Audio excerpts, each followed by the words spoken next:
Hello friends, welcome to my YouTube channel Devendra math classes. Friends, अगर आपने मेरे channel को सब्सक्राइब नहीं किया है तो प्लीज़ आप सब्सक्राइब कर लें ताकि मेरा चैनल ग्रो अप कर सके। देखिए फ्रेंड्स, हम क्वेश्चन नंबर 6 देखेंगे।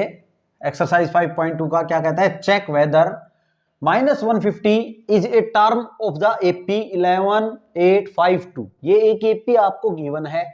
अब अपने को क्या करना है, चेक करना है कि ये जो -150 है वो इस एपी में कहीं आता है या नहीं आता है। देखो एपी क्या है अपने पास, 11, 8, 5 और 2। ये एपी अपने पास गिवन है। ठीक है, यहां पे देखें तो हम ये मान लें कि ये जो -150 है वो nth टर्म है। ठीक है, क्या है ये, nth टर्म है, एपी की nth टर्म है। हम ये मान के चल रहे हैं, हम लेट कर रहे हैं भाई, है या नहीं है। ये हमें चेक करेंगे कि ये सीरीज में इसमें आता है कहीं या नहीं आता है। जैसे यहाँ पे अपना 5 आ रहा है, 2 आ रहा है, ऐसे 150 माइनस का 150 आता है या नहीं आता है, ये हमें चेक करना है इस क्वेश्चन में। तो ए एन ये हो गया, ए की वैल्यू यहाँ कितनी है 11, डी की बात करें तो 8 माइनस 11 -3 है वैल्यू। ठीक है, अब हम क्या करेंगे, ए एन का फॉर्मूला लगाएंगे। ए एन क्या होता है, A plus N minus 1 into D होता है भाई। ए एन एनथ टर्म आपने क्या लेट कर रखी है, -150 इज इक्वल टू ए कितना 11 plus N minus 1 into D कितना -3। ठीक है भाई, अब हमने क्या करना है, इस 11 को इधर लाना है तो -150 -11 हो जाएगा is equal to N minus 1 into -3। अब यहां पे देखिए तो माइनस का 161 बन गया इज इक्वल टू, इस -3 को चाहिए यहाँ आगे लिख लो, एक ही बात है वो तो n-1। क्लियर है भाई, मल्टीप्लाई में हमने पीछे की जगह आगे लिख लिया, माइनस माइनस क्या हो गया, प्लस हो गया।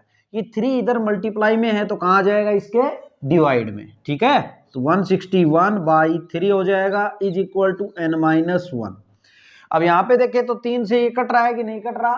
3 से कोई संख्या तब डिवाइड होती है जब उनके डिजिट्स का सम जो है वो 3 से डिवाइड हो जाए, तो कितनी भी बड़ी संख्या हो वो 3 से डिवाइड हो जाती है। अब यहाँ देखिए तो 7 और 8, ये 8 बन रहा है इनका सम, तो डिजिट्स का सम कितना बन रहा है 8, और 8 3 से डिवाइड नहीं होता है तो ये नहीं होगा। अब क्या करेंगे, -1 को इधर ले आएंगे तो 161/3 प्लस 1 हो जाएगा भाई इज इक्वल टू n। यहां से देखें तो अब कुछ भी नहीं तो इसके नीचे 1 है, 3 एलसीएम आ जाएगा तो 161 यहाँ रहेगा और यहाँ कितना आ जाएगा 3 इज इक्वल टू n। हम देख रहे हैं कि n इज इक्वल टू कितना आ गया 164/3। कितना आ गया आपका 164/3, n की वैल्यू आ गई।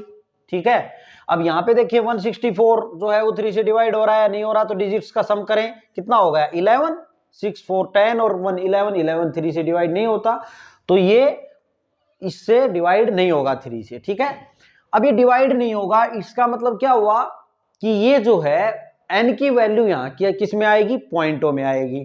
तो n क्या होता है भाई, नंबर ऑफ टर्म्स, कौन सी कितनी टर्म है इस एपी में, हम ये देखते हैं।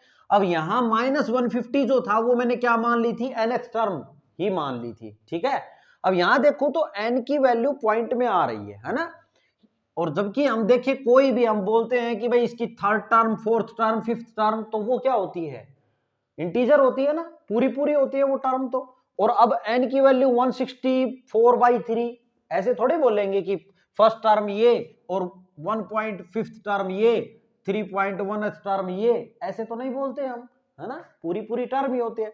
तो ये कभी भी फ्रैक्शन में नहीं होता है। ठीक है, आप लिख देंगे बिकॉज वैल्यू ऑफ, यहां पे लिखेंगे here value of n is not a positive integer. क्या नहीं है वो, पॉजिटिव इंटीजर नहीं है भाई। ठीक है, पॉजिटिव इंटीजर, इंटीजर क्या होते हैं 1 2 3 4 5 6 7 अप टू सो ऑन। ठीक है भाई, और negative integer -1 -2 -3 up to so on, ये अपने इंटीजर होते हैं। तो यहां वैल्यू जो है इनकी क्या है, पॉजिटिव इंटीजर नहीं है। ठीक है, देयरफॉर आप क्या बोलेंगे, therefore -150 is not term, not the term of given AP, given AP. -50 जो है वो एपी की कोई भी टर्म नहीं। ओके स्टूडेंट्स, ये था आपका क्वेश्चन नंबर 6। क्वेश्चन नंबर 7 देखेंगे अब इसका। Find the 31st term of an AP whose 11th term क्या है भाई, आपके पास 38 है और 16th टर्म कितनी है 73। आपने 31st टर्म आपको बतानी है एपी की। तो हम मान लेते हैं, सॉल्यूशन देख रहे हैं अब इसका। Let A be the first term, ये जो एपी है वो उसमें ए क्या है, फर्स्ट टर्म है, ए be the first term and D क्या है भाई, D be the common difference. ठीक है, डी क्या है, कॉमन डिफरेंस है इस एपी के अंदर। तो हम देखें तो nth टर्म की बात अगर करते हैं तो nth टर्म क्या होती है, a plus n minus 1 into D, यही होती है भाई। क्लियर है। अब यहां अपने को क्या गिवन है, 11th टर्म गिवन है 38। अब a 11, ठीक है, n की वैल्यू कितनी 11th टर्म है ना, तो यहां पे रखें n की जगह 11, तो यहां कितना हो जाएगा 11 माइनस 1 इंटू डी, यानी कि ये कितनी आ गई आपकी a प्लस 10d। a11 कितना आ गया आपका a प्लस 10d, और इसने ये बोला है कि 11th टर्म जो है वो कितनी है 38 है। तो ये 11th a11 का मतलब 11th टर्म हुई, तो ये कितनी है इसकी वैल्यू 38। तो हम इसको लिख लें, a11 की जगह आप 38 लिख लें, is equal to a plus 10d। Clear है भाई। अब इसको मैं इसको इधर a plus 10d is equal to 38 ऐसे लिख सकते हैं आप। क्लियर है। अब सिमिलरली आपको क्या बोला है, देखो 16th टर्म क्या है आपकी 73 है। जब आपने 11th टर्म की तो आपने क्या लिखा, a प्लस 10d लिखा ना। तो आप ऐसे ही सिमिलरली ये जब 16 फाइंड आउट करेंगे ना, यहाँ रखेंगे n की जगह, तो आपका यहाँ क्या आने वाला है 16 माइनस 1 15d है ना, 15d आएगा। तो मैं लिख दूं a प्लस 15d की वैल्यू कितनी गिवन अपने को 73। क्लियर भाई। अब इसको इक्वेशन 1 मान ले, इसको इक्वेशन 2 मान ले। हम a और d की वैल्यू फाइंड आउट करेंगे और उसके बाद अपने को क्या बताना है, 31st टर्म बतानी है। a 31st का मतलब क्या हुआ, a प्लस 30d की वैल्यू अपने को बतानी है। तब क्या आ जाएगी, a 31 आ जाएगा अपना। तो यहाँ a और d की वैल्यू ला के देंगे यहां से, इन दोनों इक्वेशन से। तो देखो फर्स्ट और सेकंड से आप सोल्व करेंगे तो सब्ट्रैक्ट करने पे ये कैंसिल हो गया, तो यहाँ कितना बचा माइनस का 5d बचा, इज इक्वल टू यहाँ कितना बचेगा आपका 73 में से 38 आप सब्ट्रैक्ट करें, 13 में से कितना 5 बच गया भाई, यहाँ 6 3 बच गए, 35 बचा।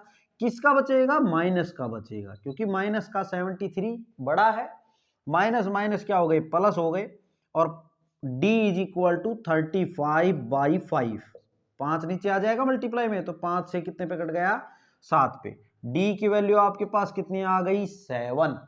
तो a की वैल्यू निकाल ले आप, इक्वेशन फर्स्ट इंप्लाइज चाहे 1 में रखें चाहे 2 में रखें, आप वैल्यू निकाल देंगे a की। देखो a plus 10 into D, D कितना है 7 इज इक्वल टू 38, यही है ना इक्वेशन फर्स्ट, डी की वैल्यू दे दी। अब a is equal to 38 minus 70 हो जाएगा, और ये यहां से कितना आ जाएगा आपका 70, और यहाँ कितना है 38, तो 2 बच गए, यहाँ कितने बच गए 3 बच गए, 32 आएंगे, किसके आएंगे माइनस के 32। क्लियर है भाई। अब यहाँ पे देखें भाई माइनस का बड़ा है तो माइनस के आएंगे, a की वैल्यू d की वैल्यू आ गई आपकी बॉक्स के अंदर बंद कर लें, a की वैल्यू आ गई आपकी बॉक्स के अंदर बंद कर लें, ठीक है, ताकि क्लियरली दिखे। अब यहाँ पे देखें हमने निकालना क्या था फाइनली a31, 31st टर्म निकालनी थी एपी की, है ना। तो a31st क्या होगा, a प्लस 30d होगा, इसके अंदर आप 31 रखेंगे, 31 माइनस 1 होगा तो 30 बनेगा ना 30d। a की वैल्यू कितनी आई माइनस 32 प्लस 30 इंटू डी की कितनी आई वैल्यू, डी की आई अपनी 7, तो ये कितना हो गया भाई माइनस 32 प्लस 210 बन गया। अब आपने क्या करना है 210 में से 32 को सब्ट्रैक्ट करना है, यहाँ कितना आएगा 8 आएगा, यहाँ 10 बन गए, 10 में से 3 जाएंगे तो कितने बढ़ेंगे, 7 बचेंगे, और यहाँ 1, तो कितना आ गया आपका 178। प्लस का बड़ा है तो प्लस की वैल्यू आएगी, तो आप लिखेंगे देयरफॉर, ये आपकी क्या आ गई 31st टर्म आ गई, therefore 31st term of an AP is equal to 178। Okay friends, ये था आपका क्वेश्चन नंबर 7, आप नोट कर लेंगे। देखिए भाई क्वेश्चन नंबर 8 देखते हैं क्या कहता है। An AP consist of 50 terms, एक एपी है जिसमें 50 टर्म है, टोटल कितनी टर्म है 50, ऑफ विच, जिसमें थर्ड टर्म जो है वो है 12, थर्ड टर्म 12 है, and the last term is 106। ठीक है, जो लास्ट टर्म है, लास्ट टर्म का मतलब क्या है, जब एपी में 50 टर्म है इसका मतलब लास्ट टर्म 50वीं टर्म हुई भाई, है ना, तो वो कितनी है 106, तो फाइंड करना है 29th टर्म को। ठीक है, अब हम लेट कर लेंगे कि इसका जो है लेट फर्स्ट टर्म क्या है, इसकी first term is a, and common difference जो है, कॉमन डिफरेंस इज डी। हमने लेट कर लिया कि इस एपी में फर्स्ट टर्म ए है और कॉमन डिफरेंस डी है। अब अपने को पता है कि nth टर्म क्या होती है अभी, N A plus N minus 1 into D, यही होता है।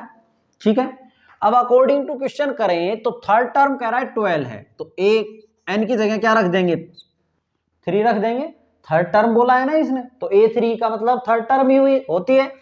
ए ही है, हमने मान रखा है, प्लस एन मतलब 3 माइनस 1 इंटू डी, ये कितना हो गया भाई आपका A प्लस 2D आ गया। इसने बोला कि थर्ड टर्म जो है वो कितनी है 12 है, तो थर्ड टर्म की वैल्यू इसने कितनी दे रखी है 12। क्लियर, यहां एक इक्वेशन बन गई। अब आगे देखें, इसने बोला है कि लास्ट टर्म 106 है, जब इसमें 50 टर्म दे रखी हैं, इसका मतलब क्या है कि जो 50वीं टर्म है, लास्ट टर्म वही होगी 50वीं टर्म, वो कितनी है 106, तो यानी कि A50 की वैल्यू जो है आपकी A50, और A50 का मतलब कितना है, इसको A प्लस 49 यानी 50 माइनस 1 इंटू डी ऐसे लिख सकते हैं भाई, तो A प्लस 49D हो गया। इसकी वैल्यू A50 की कितनी है, इसकी वैल्यू है 106। क्लियर, इसको इक्वेशन 2 नाम ले लें। अब हमें बताना है 29th टर्म को, 29th टर्म को बताना है, इट मीन्स अपने को A29 बताना है। A29 बताएंगे तो A plus 29 minus 1 into D, यही बताएंगे ना। देखो ए एन की जगह अब कितना आ गया 29, तो 29 माइनस 1 यानी कि A प्लस 28D, ये अपने को बताना है। तो A और D की वैल्यू रख देंगे तो A29 टर्म जो है वो आ जाएगी। अब यहाँ पे देखें, हमें A और D की वैल्यू वहां रखनी है, तो यहाँ इन दोनों इक्वेशन से हम फाइंड आउट करेंगे। तो फ्रॉम फर्स्ट एंड सेकंड से आप लेके चल रहे हैं, first A plus 2D is equal to कितना है 12, भाई इसको उधर लिख लें, इसको इधर, कोई दिक्कत नहीं है। A plus 49D is equal to 106 है, यहाँ सब्ट्रैक्ट करने पे क्या आ जाएगा, ये से ये कैंसिल हो जाएगा, और यहाँ कितने बच जाएंगे माइनस के 47D, माइनस का ज्यादा है तो माइनस का बचेगा, यहाँ माइनस का 106 है, कितना है माइनस का 106, तो यहाँ माइनस के 94 बच जाएंगे भाई। ठीक है, अब माइनस माइनस क्या हो गया प्लस हो गया, D इज इक्वल टू 94/47, इसके नीचे आ गया, तो ये कितने पे गया 2 पे, D की वैल्यू कितनी आ गई 2, अपने पास D की वैल्यू आ गई। अब हमने A की वैल्यू और फाइंड आउट करनी है, तो देखें D आ गया, अब चाहे इक्वेशन फर्स्ट में रख दें चाहे सेकंड में रख दें, तो इक्वेशन फर्स्ट को कर लेते हैं imply, equation first imply A plus 2D है, A प्लस, देखो इक्वेशन 1 इंप्लाई ऐसे कर लेंगे, तो A प्लस 2D, D की वैल्यू हमने कितनी निकाल ली भाई 2, यहाँ पे रख लेंगे इज इक्वल टू 12 है, ये ले लिया हमने इक्वेशन फर्स्ट, यहाँ से A की वैल्यू आ जाएगी A is equal to 12 minus, ये 2 दूनी 4 प्लस का 4 है, इधर आके माइनस का हो गया भाई, यहां से A की वैल्यू कितनी आ गई 8 आ गई। ठीक है, A की वैल्यू 8, D की 2, ठीक है, ये हमने मानी थी वो अपने को पता चल गई क्या है। अब हमने इसमें रख देना है, और 29th टर्म फाइंड आउट हो जाएगी 8 + 28 इंटू डी है अपना 2, ठीक है। तो ये कितना हो गया भाई 8 + 28 दूनी 56, और ये कितना हो गया 64। तो आपकी जो 29th टर्म है, देयरफॉर 29th टर्म जो है is equal to 64। Okay friends, ये था आपका क्वेश्चन नंबर 8, आप नोट कर लेंगे। देखिए फ्रेंड्स, क्वेश्चन नंबर 9 शुरू करेंगे। अगर आप चैनल पर नए हैं तो फ्रेंड्स आप सब्सक्राइब जरूर कर लें। If the third and ninth terms of an AP are 4 and -8 respectively, क्या कहता है, यदि थर्ड टर्म और नाइन्थ टर्म किसी एपी की कितनी है 4 है और -8 है। थर्ड टर्म तो कितनी है एपी की 4 है, और नाइन्थ टर्म कितनी है भाई -8 है, ठीक है, रिस्पेक्टिवली लिखा है। Which term of this AP, कहता है इस एपी की कौन सी टर्म क्या होगी 0 होगी, ठीक है, 0 है इस एपी की। तो हम लेट कर लेंगे, सॉल्यूशन देख रहे हैं, लेट कर लेंगे A is the first term, A is the first term and D is the common difference. D हम क्या मान के चल रहे हैं, डी क्या है, D is the common difference, ठीक है भाई। अब यहां पे बात करें हम, तो देखो अपने को nth टर्म का फॉर्मूला क्या होता है, a + n-1 इंटू डी, यही होता है भाई। अब हमने यहां से क्या करना है, थर्ड टर्म जो है एपी की वो कितनी दे रखी है अपने को 4, तो थर्ड टर्म की अगर बात करें तो इनकी जगह 3 रख देंगे, तो a + 3 - 1, यहां भी यानी कि जगह 3 रख दिया ना, तो यहां 3 - 1 इंटू डी, यानी कि a + 2d की वैल्यू ए थर्ड कितना है 4 है, इसकी वैल्यू कितनी है 4, इसको इक्वेशन 1 नाम दे देंगे, क्लियर। सिमिलरली आप क्या करेंगे, ए नाइन्थ टर्म जो है वो अपने को कितनी दी हुई है a9 की अगर हम बात करें तो a + 9 - 1 इंटू डी, ठीक है भाई, और 9 a + 8d हो गया, इसकी वैल्यू कितनी है नाइन्थ टर्म की -8, क्लियर, ये इक्वेशन सेकंड हो गया। अब हम क्या करेंगे, हमें बताना क्या है कि कौन सी टर्म जो है एपी की क्या होगी 0 होगी। जैसे जो एपी की सीरीज बनेगी उसके अंदर कौन सी टर्म ऐसी 0 आएगी, ठीक है। तो अब यहां पे देखें तो हमने मान लिया, लेट कर लिया कि nth टर्म जो है ना एपी की वो कितनी है 0 है, 0 जो ये बोल रहा है ना 0 होगी कौन सी टर्म, तो हमने मान लिया कि nth टर्म यानी लास्ट टर्म क्या एपी की 0 है, ठीक है भाई। अब हम यहां पे फाइंड आउट करेंगे, तो इसको फाइंड आउट करने के लिए a + n-1 into D, an तो यही होता है, फॉर्मूला लिख दिया हमने। यहां पे क्या करेंगे, हम a और d की वैल्यू रखेंगे और n की वैल्यू फाइंड आउट करेंगे। n का मतलब क्या होता है, को टर्म, ठीक है, तो अपने को पता चल जाएगा कि कौन सी टर्म है वो जो क्या है 0 है, और वही तो अपने को बताना है विच टर्म, है ना, कौन सी टर्म है। तो अब यहां पे फर्स्ट और सेकंड को सोल्व करेंगे, फ्रॉम फर्स्ट एंड सेकंड से आप a और d की वैल्यू फाइंड आउट करेंगे। तो यहां a + 2d कितना है अपना 4, a + 8d कितना है -8, यहां सोल्व करें माइनस माइनस ये प्लस हो जाएगा, माइनस है तो क्या हो जाएगा प्लस, तो a से ये कैंसिल हो गया, या माइनस का 6d बन गया और यहाँ 12 बन गया प्लस का, 8 प्लस का है ना और 4 प्लस का 12, तो d = 12, ये -6 नीचे गया, माइनस को आप ऊपर रख ले कोई दिक्कत नहीं है, ठीक है। 6 से कितना हो गया 2, तो d की वैल्यू कितनी आ गई अपने लिए -2, क्लियर है भाई, d की वैल्यू -2 आ गई।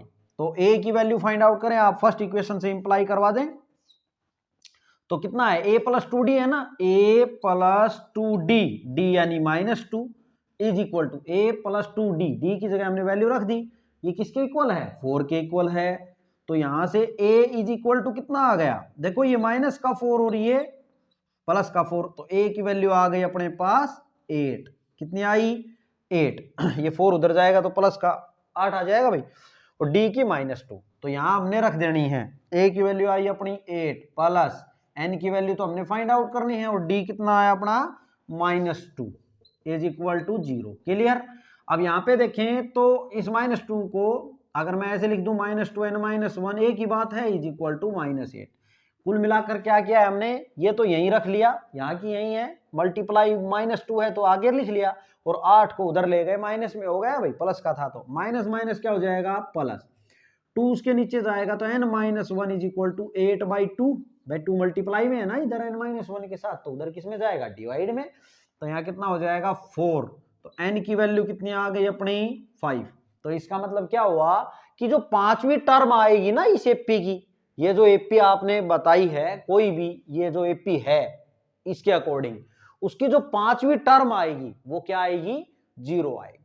ठीक है, इसने पूछा है कि कौन सी टर्म एपी की 0 होगी, तो आप n5 का मतलब क्या हुआ, therefore fifth term of an AP will be 0, पांचवी टर्म जो है वो एपी की क्या होगी 0 होगी।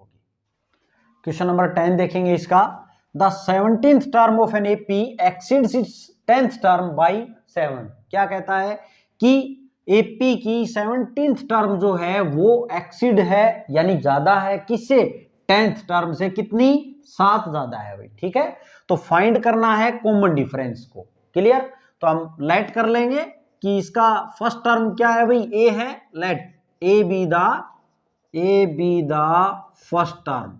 ठीक है, ए क्या है फर्स्ट टर्म है, एंड डी जो है D be the common difference, D क्या है कॉमन डिफरेंस है। क्लियर भाई।